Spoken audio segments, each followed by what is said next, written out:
इमरान साहब क्यों नहीं आए प्राइम मिनिस्टर साहब? बिस्मिल्लाहिर्रहमानिर्रहीम। देखिए जी, मैं समझता हूँ ये कि ये इतनी अहम मीटिंग थी कि इसकी अहमियत से किसी तौर भी इनकार ही नहीं किया जा सकता। अब इमरान खान साहब क्यों नहीं आए, किस वजह से नहीं आए, वजह कोई भी हो, इमरान खान को आना चाहिए था। बतौर वज़ीर आज़म उन्हें इस इजलास में शरीक होना चाहिए था, इस ब्रीफिंग में शरीक होना चाहिए था। और जहाँ तक बात रही है कि जी अपोजिशन लीडर ने पैगाम भेजा, मैं ज़ाती तौर पे ये मानने को तैयार नहीं हूँ। उसकी बुनियादी वजह ये है कि आपको याद होगा कि अपोजिशन तो माजी में इस तरह के वाक़यात पे बाकायदा मुतालबा करती रही है और इतराज़ करती रही है कि जनाब वज़ीर आज़म तो आते ही नहीं, वो तो अपोजिशन को इस काबिल ही नहीं समझते। आपको याद होगा पहले भी आर्मी चीफ ने फिर जो ब्रीफिंग दी थी तो उस पर अपोजिशन ने तो बड़ा ये इतराज़ किया था कि वज़ीर आज़म खुद क्यों नहीं आते। अगर बफर्ज इसको तस्लीम भी कर लिया जाए, दुरुस्त भी मान लिया जाए कि मियाँ शहबाज शरीफ ने उनको पैगाम भेजा होगा स्पीकर को कि जी वो ना आए, तो फिर भी इमरान खान साहब को तो चाहिए था कि आते और अपोजिशन लीडर को एक्सपोज करते कि देखें जनाब इतना अहम इशू था, मुझे अगरचे इन्होंने कहा लेकिन मैं ये मिस नहीं कर सकता और मैं आ गया हूँ। और आवाम को पता चलता कि अपोजिशन जो है वो इस पे भी सियासत कर रही है। तो मैं समझता हूँ, मुझे नहीं लगता कि इसकी वजह कोई ये हो कि अपोजिशन के मना करने पे वज़ीर आज़म नहीं आए। वजह कुछ और ही होगी, वज़ीर आज़म या खुद नहीं आना चाहते या उनको पसंद नहीं करते इसलिए वो उनके पास नहीं आए। लेकिन जो भी वजह हो, ये कोई भी लेकिन माजी में वैसे अगर ऐसा हुआ है कि वो किसी वजह से ऊद नहीं आए तो उन्होंने कभी उसकी जिम्मेदारी ऑपोजिशन पे तो नहीं डाली। हाँ, जैसे इस दफा हुआ है, तो ऐसा क्यों फिर उन्हें करने की जरूरत पेश आई? नहीं आए तो नहीं आए, वो कह सकते थे। नहीं, मैं कहता हूँ, मैं आपसे यही तो कह रहा हूँ कि अपोजिशन को फिर एक्सपोज थे, बताते कि जनाब ये किया तो जा रहा है, अब यही तो हो रहा है अब तो। लेकिन अपोजिशन तो ये मानने को तैयार नहीं है। उस वक्त वो आ जाते और अपोजिशन बाइकआउट करती तो वो एक्सपोज तो उस तरह से होती। उस तरह से आप कह रहे हैं। ठीक है, चलिए मैं जरा हिलाली साहब का पॉइंट ऑफ व्यू लेती हूँ। हिलाली साहब, प्राइम मिनिस्टर साहब क्यों नहीं आए? आपको क्या लगता है कि अपोजिशन ने जानबूझकर उन्हें इजलास से दूर रखा? देखिए, एक बड़ा इंटरेस्टिंग एक रिपोर्ट आया है और वो ये है कि पहली बात तो ये है कि असद कैसर ने बता दिया था कि प्राइम मिनिस्टर इसलिए नहीं आ रहे हैं कि शहबाज शरीफ ने कहा कि मैं नहीं आऊँगा अगर वो आए तो। बहरहाल, मगर इंटरेस्टिंग रिपोर्ट ये है कि हुआ क्या जब आर्मी चीफ आए, दखल हुए उस कमरे में, तो सुना ये है कि 4-5 मुस्लिम लीग नून के जो रहनुमा हैं उन्होंने, इंक्लूडिंग मरियम औरंगज़ेब, जितना अगर मुझे याद है मैंने ये सुना कि उन्होंने उनको एक किस्म का घेर लिया और साथ साथ शहबाज शरीफ साहब आए और सुना है कि शहबाज शरीफ साहब ने उनको बहुत तारीफ की, माने इतना तारीफ किया आर्मी चीफ का कोई हद नहीं है। और वो ये 4-5 लोग इर्द गिर्द थे उनके और काफ़ी लंबी बात हुई उनसे और मेरे ख्याल में काफ़ी दिनों से शायद इनकी मुलाकात भी नहीं हुई थी। और ये भी हमें पता है कि इनके मुलाकात होती रहती थी, इसलिए कि नून और बाजवा साहब का जो सोशल रिलेशंस थे वो अच्छे थे। तो सुना ये है कि उन्होंने जो अपना अगर कुछ कमी था उनके तरफ से बाजवा साहब की तारीफ करना, तो वो पूरा उन्होंने कर दिया। और साथ साथ वो भी एक ट्रेडिशनल रोल जो शहबाज शरीफ का है कि मैं एक अच्छा कॉप हूँ और मेरा भाई और मरियम जो हैं वो they are the bad cops. अच्छा, तो मेरे ख्याल में तो इसलिए उन्होंने फिर जानबूझ के प्राइम मिनिस्टर को दूर रखा कि कहीं वो ना आ जाएं और जो शहबाज शरीफ साहब करीब होना चाह रहे हैं आर्मी चीफ के, वो सारा मामला प्राइम मिनिस्टर साहब के सामने नहीं वो करना चाहते थे। हाँ, डू यू थिंक सो? ये बाय प्लान इस तरह से किया गया? ये हाँ, यू सी समीना, बड़ी इंटरेस्टिंग सी थियरी है, आई लाइक इट।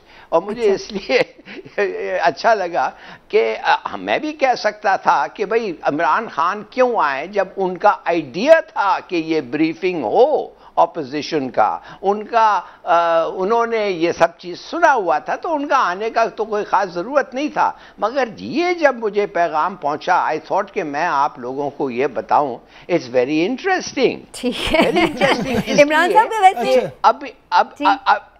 अभी सोचिए तो सही एक मिनट कि अगर प्राइम मिनिस्टर उधर होता तो एक बात तो पक्का है कि इतनी बातें नहीं हो सकती थी उनके दरमियान। दूसरी बात यह भी पक्का है कि अटेंशन इतना उनको नहीं मिलता। तो मेरा ख्याल है इट मेक सम सेंस। अच्छा, लेकिन इमरान साहब ऑपोजिशन लीडर जो हैं और बाहर जो ओवरऑल ऑपोजिशन है वो तो हमेशा अपने आप को बड़ा कहती है कि जी हम डिस्टेंस पे रहना चाहते हैं, बल्कि हम तो चाहते हैं कि इदारे जो हैं वो सियासत से और सियासतदानों से उस तरीके की मुलाकातें। तो फिर वहाँ जाके अंदर जाके वो क्यों इतनी तारीफें कर रहे थे उनकी? अच्छा सबीना, पहली बात अगर तो, ये बात हाँ, सच है तो। अब मेरी बात, पहली बात तो ये है कि मैं आपको ये बता दूं कि ये जो हिलाली साहब ने अभी बात की है, जिस वक्त तो ये आई है उस वक्त की बात नहीं है। जब वहाँ पे खाने का वक्फा हुआ तो हिलाली साहब ये खाने के मौके पे ये बात हुई और खासी लंबी गुफ्तगू हुई। हाँ जी, और जो लोग वहाँ पे शामिल थे उस गुफ्तगू में, उनके मुताबिक, जिन लोगों से मेरा भी राब्ता हुआ, बातचीत हुई, उनके मुताबिक भी वहाँ अच्छी खासी गपशप हुई। और प्राइम जो हमारे चीफ ऑफ आर्मी स्टाफ हैं जनरल कमर जावेद बाजवा साहब, वो भी बड़े अच्छे मूड में थे और बड़े। अब बात ये है कि ये एक उस पर सियासी गुफ्तगू नहीं हुई। ये अच्छा। मौजू एक ऐसा था आज का इस मीटिंग का कि इस बात को समझे आप कि ये मौजू था असल में अफगानिस्तान, अमेरिका और ये सारे मामलात। तो उस पर ये सारी ब्रीफिंग भी उसी हवाले से थी कि पाकिस्तान का क्या किरदार है, क्या किरदार होना चाहिए, किस तरह से करना चाहिए और पाकिस्तान ने क्या कहा है। इसलिए उस मौके पे तो उस मौका पे ये नहीं हुआ कि उनकी बाजवा साहब की कोई इस तरह से उन्होंने की हो। लेकिन बहरहाल आपको ये सबको पता है कि शहबाज शरीफ तो हमेशा कहते हैं कि मैं मफाहमत की सियासत चाहता हूँ।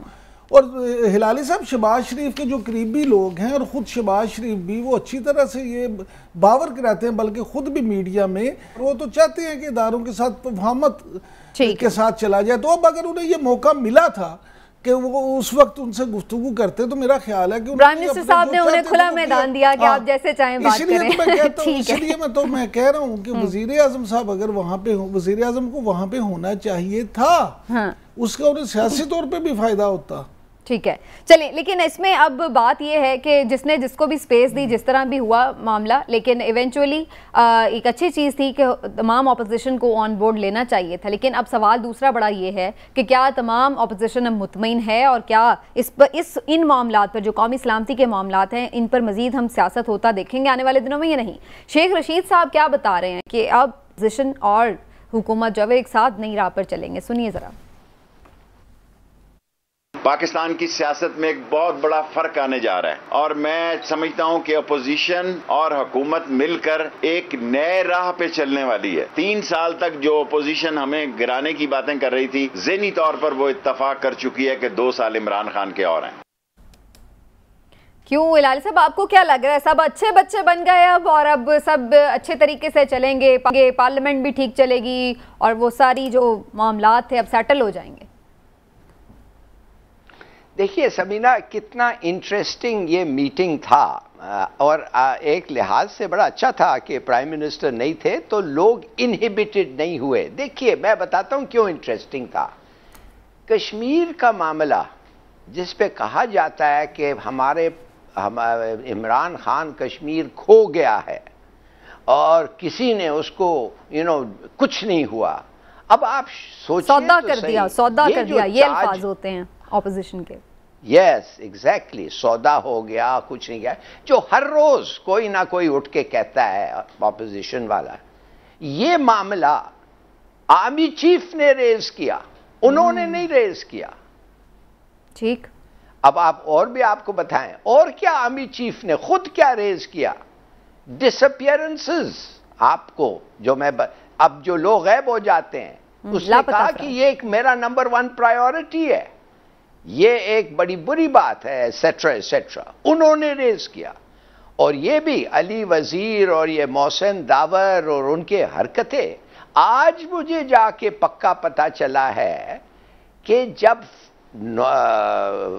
ट्राइबल एरियाज में फौज गई, और क्यों इन लोगों को इतना एतराज है कि ट्राइबल एरिया में फौज गई, वो इसलिए एतराज है कि इन लोग तो कब्जा ग्रुप थे ट्राइबल एरिया में।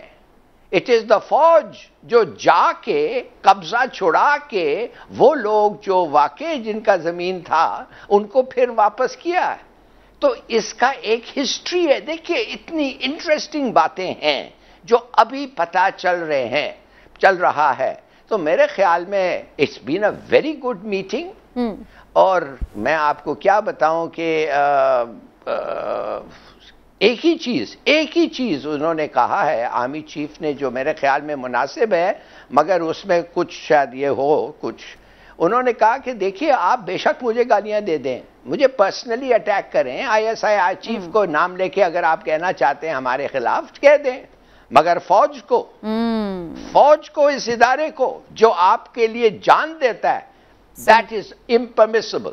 ठीक हो again something which I think कि हम सब मैं हिलाली साहब बिल्कुल, मैं अभी मजीद भी आती हूँ, लेकिन इमरान साहब इसमें अब 2 पॉइंट है। एक तो ये कि इसका मतलब है सियासतदान जो बाहर जिन चीज़ों पर खुद सियासत कर रहे होते हैं, मिसिंग पर्सनस और ये वो, इन मामलात के ऊपर फौज के ऊपर भी उंगलियां उठा रहे होते हैं वगैरह वगैरह, वहाँ अंदर जाकर वो खुद से इन चीज़ों पे पॉइंट रेज नहीं कर रहे, उस पर खुद आर्मी चीफ बात कर रहे हैं। तो इसका मतलब है कि उनकी बाहर की सियासत कुछ है और अंदर की कुछ और है।